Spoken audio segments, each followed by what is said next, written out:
여행까지 왔는데 맛집 찾아갔더니 다 한국인이면 좀 그렇잖아요? 근데 제 여행 스타일이 뭐 네이버나 인스타 보고 한국인들이 추천하는 맛집 구글맵에 저장해놓고 여행 다니는 스타일이 아니라 제가 그냥 직접 걸어 다니면서 저기 맛있네? 구글맵에 저장하고 저기 되게 현지인 많네? 한번 먹어봐야지 이런 식으로 여행하는 스타일이어서 오늘 제가 추천하는 맛집은 한국인한테 유명한 맛집이라기보다는 정말 현지인한테 유명한 맛집, 아직 한국에는 알려져 있지 않은 신상, 새로운 정보까지 제가 탈탈탈 털어왔습니다. 특히 치앙마이 가면 코끼리 보러도 많이 가시는데 먼 곳으로 많이 가거든요. 근데 최근에 시내 근처에 30분 거리에 코끼리 볼 수 있는 곳도 생겼어요. 그래서 그런 곳까지 신상 정보까지 알려드리겠습니다. 이런 정보는 여행이 막 끝났을 때 정리를 해야지 안 까먹잖아요. 그래서 제가 한국 오는 비행기 안에서 다 정리했습니다. 그러니 지금 한번 구독 한번 눌러주시면 감사드리겠습니다. 이 외에도 뭐 경비, 야시장 등등 다 알려드릴게요. 일단 첫 번째, 치앙마이 여행 경비 얼마나 될까? 치앙마이 여행 경비는 크게 비행기, 숙소, 식사, 카페, 액티비티 이렇게 나눠질 수 있겠죠? 먼저 비행기는 보통 30만 원 전후라고 생각하시면 됩니다. 성수기냐 비수기냐에 따라 조금씩 차이는 있겠지만 미리 예약하면 한 20만 원 후반 혹은 30만 원 초반으로도 충분히 예약 가능해요. 저는 치앙마이 오기 한 일주일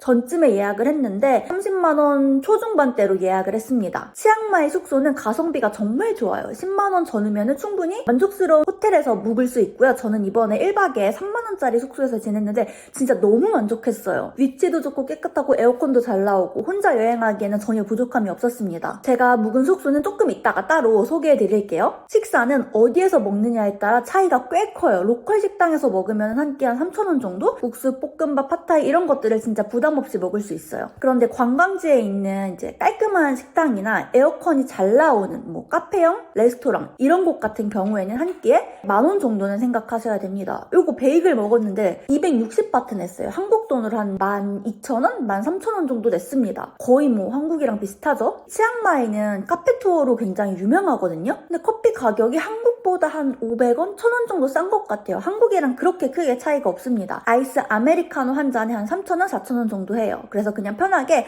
카페는 한국이랑 비슷하다라고 생각하시면 좋을 것 같아요. 액티비티는 생각보다 많지 않아요. 뭐 사원 방문, 코끼리 투어, 야시장 정도? 근데 사원 투어 같은 경우에는 입장료 무료인 것도 많고 요런 비용이 크지 않아서 아마 많은 부담은 없으실 거예요. 그래서 치앙마이는 액티비티에 돈이 많이 나가는 도시라기보다는 그냥 편하게 카페 가고 편히 쉴 수 있는 그런 여행지입니다. 그래서 만약에 일주일 여행한다고 하면은 총 예산은 어느 정도냐? 물론 숙소를 어디에 잡느냐, 얼마짜리 잡느냐, 카페를 얼마나 가느냐 뭐 등등에 따라 다 달라지겠지만 그래도 치앙마이는 동남아 중에서도 좀 가성비가 좋은 편에 속한다고 생각해요. 일주일 여행을 기준으로 좀 적게 쓴다 싶으면 한 70만 원, 여유 있게 쓰면은 한 150만 원 정도 경비를 잡으면 될 것 같아요. 비행기, 숙소, 식사, 카페, 액티비티 모두 포함해서요. 비행기랑 숙소 예약할 때는 고정 댓글에 달린 링크로 들어가서 예약을 하면은 추가 할인 받을 수 있으니까 참고해주세요. 두 번째, 치앙마이 숙소 어디에 잡아야 될까? 제가 묵었던 숙소를 추천을 하면서 설명해볼게요. 치앙마이는 크게 올드타운이랑 님만해민 이렇게 두 지역이 중심지라고 보면 돼요. 님만해민은 조금 더 관광지에 가까운 느낌이에요. 카페가 많고 도보 이동이 조금 편하고 세련된 분위기. 올드타운은 조금 더 로컬 느낌입니다. 되게 골목골목 둘러보는 재미가 있고요. 현지인 동네 같은 분위기예요. 굳이 따지자면 님만해민은 약간 성수동 느낌? 올드타운은 뭔가 종로? 뭐 신림? 이 정도 느낌입니다. 구글맵으로 보면은 두 지역이 좀 가까워 보이거든요. 근데 실제로는 걸어서 30분 이상 걸려요. 치앙마이는 너무 덥기 때문에 사실 도보로 이동하는 거는 쉽지 않습니다. 그래서 저는 여러분들이 이 두 개 중에 한 곳에만 숙소를 잡기보다는 이 두 군데로 숙소를 각각 나누어서 각각의 분위기를 느껴보는 거를 추천드릴게요. 그럼 세 번째, 치앙마이 숙소를 추천해보겠습니다. 올드타운, 님만해민 숙소 둘 다 만족해서 추천합니다. 일단 올드타운에 있는 숙소는 1박에 한 33,000원 정도에 예약을 했고요. 너무 예뻤어요. 작은 숲속에 들어와 있는 것 같은 분위기였고요. 제 개인적으로는 사진보다 실제가 더 예뻤습니다. 그리고 동남아에서 깨끗한 숙소 만나기 진짜 쉽지 않거든요. 근데 여기는 정말 깨끗한 편이었어요. 침구도 깨끗했고 바닥도 되게 반짝반짝했다? 뭔가 쓰레기도 없고 먼지도 없고 되게 깨끗했습니다. 이불도 나름 관리가 잘 되어 있었고 화장실도 괜찮았어요. 근데 당연히 여기 3 33,000원이기 때문에 막 5성급 호텔의 퀄리티를 기대하면 당연히 안 됩니다. 조식은 없었고요. 근데 공용 시설에 뭐 라면, 바나나, 간단한 토스트 먹을 수 있는 거는 항상 구비가 되어 있어서 편하게 먹으면 됩니다. 물도 언제든지 냉장고에서 꺼내 마실 수 있게 되어 있어요. 방 안에는 냉장고가 없습니다. 근데 저는 2층에서 묵었는데 한 층만 내려가면 냉장고가 있어가지고 거기에 제 음식을 보관할 수도 있고 물도 그냥 꺼내 먹으면 됐어요. 그리고 이게 진짜 저는 좋았는데요. 특히 장기 여행자들한테 정말 중요한 포인트가 뭐냐면요. 숙소 내부에 세탁기가 있어요. 물론 비용을 내야 하지만 그 비용이 그렇게 크지 않았고요. 한 1,000원? 2,000원 정도였던 것 같아요. 세탁기를 쓰려면. 그리고 문 밖에 빨래 넣을 수 있는 빨랫대라고 하나요? 그게 있는 거예요. 그래서 간단한 것들은 그냥 바로바로 빨아서 널어놨어요. 치앙마이는 햇빛이 엄청 세기 때문에 금방금방 마릅니다. 정말 장기 여행자들은 이 빨래 넣을 수 있는 공간이 있다는 게 얼마나 큰 장점인지 아실 거예요. 그리고 위치도 너무 좋았어요. 문 열고 나오면 바로 도로고 어디를 가든지 굉장히 가까운 편입니다. 그리고 와플아트 도이캄 사원이 도보 한 30초 거리에 있어요. 공용 공간에서 보이는 뷰 진짜 짱이죠? 여기가 메인 사진 스팟인지 정말 사람들이 여기서 사진을 많이 찍더라고요. 이 숙소는 올드타운에 있는 공간들은 대부분 다 도보로 이동이 충분히 가능했습니다. 단점은 수압이 약한 편이에요. 근데 이거는 동남아 대부분이 비슷하지 않을까 생각을 합니다. 공항도 가까워서 비행기 소리가 들리고 바로 도로 옆이라 차 소음도 들립니다. 저는 시끄러울 정도는 아니었어요. 근데 소음에 예민하신 분들은 뭐 귀마개라든지 아니면은 좀 이 숙소는 피해주시면 좋을 것 같아요. 저는 1박에 3만원대에 이 정도 퀄리티라니 하면서 정말 만족했습니다. 가성비 숙소 찾으시는 분들한테는 충분히 만족스러울 곳이라고 생각해요. 숙소 이름이랑 구글맵 위치는 제가 영상 댓글에 정리를 해두겠습니다. 님마네민 숙소 이야기도 한번 해볼게요. 여기는 1박에 36,000원 정도에 묵었습니다. 솔직히 말하면 숙소 디자인은 제 스타일이 아니었어요. 이렇게 막 알록달록하고 컬러풀하고 인형 있고 이런 거 별로 안 좋아하거든요. 그리고 저는 그냥 환한 걸 좋아하는데 여기는 조명이 좀 어두컴컴했어요. 근데 제가 여기를 왜 예약했냐면은 방 크기가 정말 넓은 거예요. 일반 호스텔의 한 2배 정도 되는 느낌이었어요. 그래서 짐 펼쳐놓고 있기도 너무 좋고 밥 먹을 수 있는 책상도 넓고 그래서 디자인은 마음에 들지 않았지만 정말 넓어서 선택을 했습니다. 저는 아고다에서 예약을 했는데 여기는 약간 호스텔이라기보다는 에어비앤비에 가까워요. 체크인도 셀프로 해야 되고 그렇습니다. 여행을 많이 안 다녀보셨던 분들은 조금 이 시스템이 불편할 수도 있을 것 같아요. 혹은 가족이랑 함께 여행하시는 분들도 조금은 번거로울 수 있을 것 같습니다. 원룸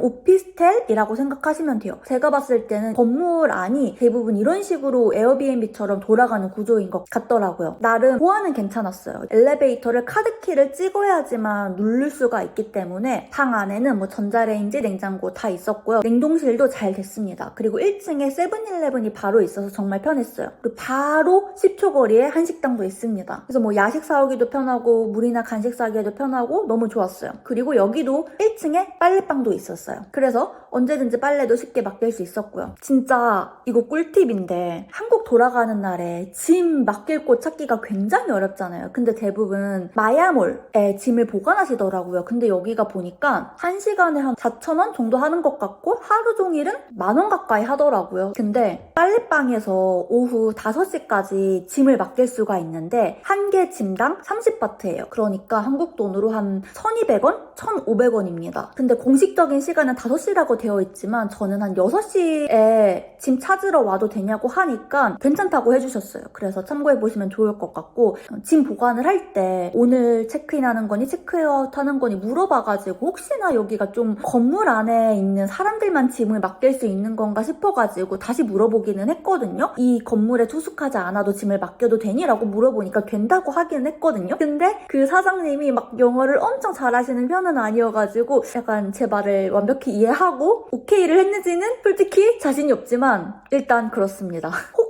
혹시나 여기에 투숙하지 않았다고 해서 짐을 맡겨주지 않는다라고 하면은 댓글로 한번 알려주시면 제가 영상 고정 댓글에다가 정보를 정정해 두겠습니다. 그리고 이 님마네민 숙소 같은 경우에는 사장님이랑 카톡으로 소통이 돼가지고 굉장히 편했어요. 여기도 단점이 있다면 와이파이가 특정 사이트가 잘 안 들어가지는 거예요. 근데 저는 일을 했어야 돼가지고 일부 업무 사이트가 잘 안 만들어 가져가지고 그게 조금 불편했습니다. 그래서 그럴 때마다 제 테더링 켜가지고 그 사이트에 접속을 했어요. 여기도 위치는 정말 좋습니다. 림마넴이 딱 중심부에 있어서 카페, 맛집, 쇼핑몰 다 도보로 이동이 가능했어요. 약간 뭐 명동 한복판에 숙소 있는 느낌? 단점은 여기도 공항에 가깝기 때문에 비행기 소음이 들려요. 근데 이거는 치앙마이에 있는 아마 대부분의 숙소가 다 비행기 소리가 들릴 거예요. 그냥 길 걷다가도 비행기 소리가 하루에도 몇 번씩 들리거든요. 그래서 치앙마이는 좀 소음에 예민하신 분들한테는 좋은 여행지가 아닐 수도 있습니다. 네 번째는 이제 필수 어플인데요. 치앙마이 갈 때 볼트랑 그랩 이 두 가지는 꼭 깔아두시는 걸 추천드려요. 둘 다 택시 어플인데 뭐 인터넷에서는 볼트가 더 싸다는데 꼭 그렇지만은 않더라고요. 그래서 먼 거리 이동할 때는 그랩이랑 볼트 두 개 다 가격 비교해 보시는 걸 추천드릴게요. 그랩은 이제 배달시켜 먹을 때 많이 쓰게 됩니다. 한국처럼 배달비가 막 몇천 원씩 붙는 것도 아니기 때문에 자주 시켜 먹게 되더라고요. 몇백 원 수준 혹은 무료인 배달도 굉장히 많습니다. 그래서 밤에 나가서 먹기 귀찮을 때 그냥 시켜 드시면 되고 저는 과일도 배달로 시켜 먹었어요. 그리고 치앙마이는 거의 다 현금을 씁니다. 근데 제가 아무 생각 없이 뽑아둔 현금을 쓰다가 하루 이틀 남기고 돈이 너무 없는 거예요. 하루 이틀 남았는데 제가 한국 돈으로 한 2만 원 정도밖에 안 남은 거예요. 치앙마이는 카드 결제가 안 되는 곳이 굉장히 많거든요. 근데 또 이 바트를 뽑으려고 하니까 최소로 뽑아야 되는 바트가 너무 단위가 커가지고 막 어떻게 하지 하고 있었는데 좀 알아보니까 치앙마이도 우리나라 뭐 네이버페이, 카카오페이 결제처럼 이렇게 QR 형태로 결제할 수가 있더라고요. 근데 그게 우리나라 토스, 네이버페이, 카카오페이랑 다 연동이 되어 있어서 결제가 가능하다는 거예요. 근데 제가 중국 여행했을 때 카카오페이로 중국 여행 정말 편하게 했거든요. 그래서 이번에는 한번 제가 네이버페이도 가능한지 네이버페이로 한번 치앙마이 여행을 해봤습니다. 그래서 네이버페이랑 치앙마이에 있는 GLN 이게 이제 연동이 되어 있다고 하더라고요. 그냥 네이버페이 어플 열면은 바로 연동이 되어 있어요. 근데 가게에 가시면 QR코드가 있는데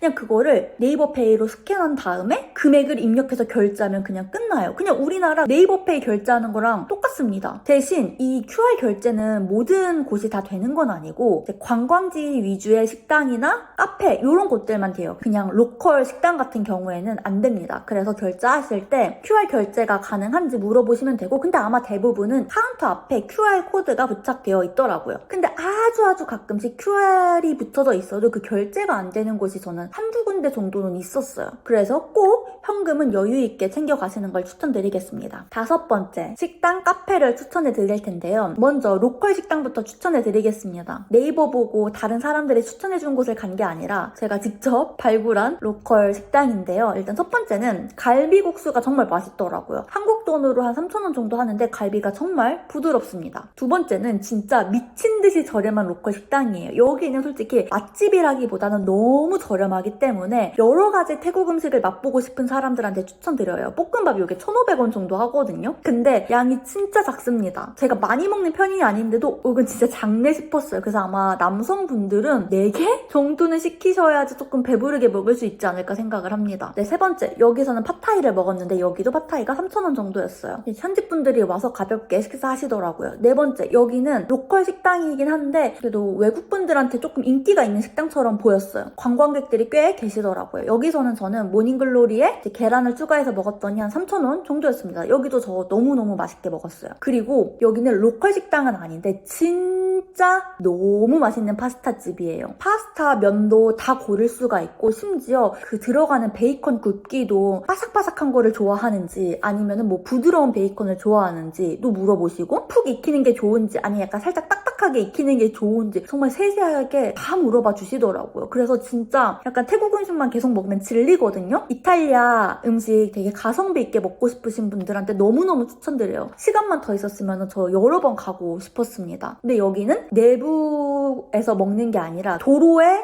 테이블 깔아놓고 먹는 곳이어서 더울 수 있습니다. 근데 주인분도 너무 친절하시고 진짜 너무너무 맛있었어요. 정말 제대로 된 이탈리아 파스타였고 저 혼자만 알기 너무 아까웠던 그런 곳입니다. 그리고 여기도 로컬 식당은 아닌데요. 토스트 브런치가 진짜 맛있더라고요. 토스트가 뭐 거기서 거기지 싶었는데 너무 맛있게 먹어서 여기도 태국 음식 질릴 때 추천을 드리겠습니다. 그래서 파스타집이랑 토스트 브런치집 같은 경우에는 어떤 토핑을 추가하는지에 따라서 좀 가격 차이가 있겠지만 뭐 좀 저렴하게 먹으면은 충분히 10,000원 이하로도 드실 수 있는 곳입니다. 그리고 여기 토스트 브런치집은 그 내부에 간단한 미술관처럼 되어 있어요. 그래서 가볍게 그림들 관람하는 것도 너무 좋습니다. 했습니다. 이번에는 제가 카페를 추천해 드릴 텐데요. 솔직히 치앙마이 카페는 웬만한 곳은 진짜 다 괜찮더라고요. 너무 디지털 노마드가 많은 도시여서 그런지 다 노트북 하고 있는 모습을 어렵지 않게 볼 수가 있어요. 그래서 제가 진짜 여러 카페를 갔지만 진짜 이 디지털 노마드로서 일하기 정말 편리했던 곳만 딱 2개만 추천해 볼게요. 원탑은 진짜 여기입니다. 밥 커피라는 곳인데 일단 카페가 정말 커요. 이제 공간이 3개로 나뉘어져 있기 때문에 그 사장님 눈치 보지 않고 노트북 할 수 있는 것도 너무 좋고요. 진짜 99%다 디지털 노마드예요. 다 노트북만 하고 있습니다. 그리고 콘센트도 옆에 있고요. 화장실도 내부에 있었어요. 그래서 너무너무 추천하는 곳이고요. 그리고 2번째는 이제 치앙마이 대학교 안에 있는 블루커피예요. 블루커피가 치앙마이에 있는 약간 프랜차이즈 같은데 총 3개 지점이 있다고 하더라고요. 근데 그 중에서 이제 치앙마이 대학교 안에 있는 블루커피를 갔는데 일단 뷰도 너무 좋고 여기도 역시나 다 디지털 노마드 혹은 치앙마이 대학교 학생들이 실제 공부를 하고 계시더라고요. 약간 독서실처럼 이렇게 되어 있었어요. 근데 여기는 인터넷을 봤을 때는 와이파이가 2시간 제한이라는 걸 봤거든요. 이제 주문을 하면은 와이파이 아이디랑 비밀번호를 개별적으로 쓸 수 있는 걸 알려주시는데 제가 2시간 이상을 쓰진 않아가지고 정말 2시간이 지나면 끊기는지는 확인하지 못했습니다. 그래서 여기는 일하기 너무너무 좋은 공간이고 뷰도 좋지만 가벼운 작업하실 때 가는 거를 추천을 드릴게요. 그리고 여기는 화장실이 외부에 있어서 요거는 조금 불편했습니다. 디지털 노마드로 노트북 하기는 너무너무 집중이 잘 되는 공간이었어요. 6번째는 이제 코끼리 볼 수 있는 곳을 알려드릴게요. 대부분 코끼리 볼 수 있는 곳이 되게 멀리 있더라고요. 막 1시간씩 가야 되고 꼬불꼬불한 길을 가야 되고 근데 저는 그렇게까지 가고 싶지는 않아서 그냥 가까운 곳엔 없나 찾아보다가 알게 된 곳인데 오픈한 지 얼마 안 된 것 같더라고요. 시내에서 한 20-30분 정도면 가볍게 갈 수 있는 거리고요. 이름은 For the Good Time이에요. 저는 오토바이 타고 그냥 슝 하고 갔다 왔어요. 오토바이도 굉장히 잘 잡히더라고요. 오토바이 타고 가니 편도 3,000원, 4,000원 정도에 왔다 갔다 할 수 있었습니다. 그리고 여긴 입장료가 150바트고 약 7,000원 정도예요. 7,000원을 내면은 코끼리한테 줄 수 있는 음식이나 우유 혹은 내가 먹을 수 있는 음료를 하나 고를 수가 있어요. 근데 아마 대부분은 코끼리 음식이나 우유를 고르시더라고요. 저는 음식을 골랐고 코끼리는 4마리가 있었는데 되게 이 사육사님들이 쇼 같은 것도 보여주시고 사진을 찍을 수 있게끔 도와주시더라고요. 하지만 단지 저는 혼자 갔기 때문에 저를 찍어줄 사람이 없어서 그건 조금 아쉬웠습니다. 7번째, 치앙마이 하면 또 시장이죠. 마켓 구경. 근데 제가 진짜 이 시장 구경하면서 예상치 못하게 이 쇼핑에 눈이 돌아가지고 돈을 진짜 많이 썼어요. 일단 제가 갔던 시장은 총 4개인데요. 일단 화이트 마켓, 님만해민 근처고 원님만이라는 굉장히 큰 쇼핑몰 바로 옆에 붙어 있어서 아마 따로 찾아가지 않아도 그냥 여행하다 보면은 자연스럽게 지나칠 확률이 큽니다. 근데 여긴 딱히 저는 뭘 살 건 없더라고요. 막 엄청 크지도 않아서 그냥 가볍게 둘러보시는 걸 추천드려요. 그리고 야시장은 님마소이 6라고 새로 생긴 곳인데 여긴 전 굉장히 재밌었고 좋았어요. 가격도 저렴하더라고요. 꼬치 같은 거 1,000원, 2,000원 정도로 되게 가볍게 먹을 수 있는 음식들이 굉장히 많이 팔았고요. 구경거리도 많아요. 중고품도 많이 파는데 옷 같은 거 되게 1,000원, 2,000원 이렇게 팔고 있어서 특이한 옷 입어보고 싶다 해외 나왔으니까 이러신 분들한테 굳이 새 거 사면은 좀 아깝잖아요. 그렇게 가볍게 사서 입어보시는 것도 너무 재밌을 것 같고 저는 여기서 먹거리도 많이 먹었고 피규어도 샀습니다. 그리고 여기도 아까 제가 말씀드렸던 그 네이버페이 연동해가지고 QR 결제가 거의 대부분 됐어요. 제가 한 군데인가? 2군데 정도만 안 돼가지고 현금을 냈고 나머지는 잘 됐습니다. 그리고 징짜이 마켓. 여기는 소품? 공산품들 파는 곳인데 크기는 좀 넓어요. 플리마켓이랑 야시장이랑 합쳐진 느낌입니다. 저는 여기서 옷을 하나 샀는데 이게 5만원 정도였거든요. 생각보다 가격이 조금 나가죠? 근데 여긴 되게 대부분 다 핸드메이드 제품을 많이 파는 것 같아요. 태국의 물가를 생각하면 조금 비싼 편이지만 저는 그냥 사고 싶어서 샀습니다.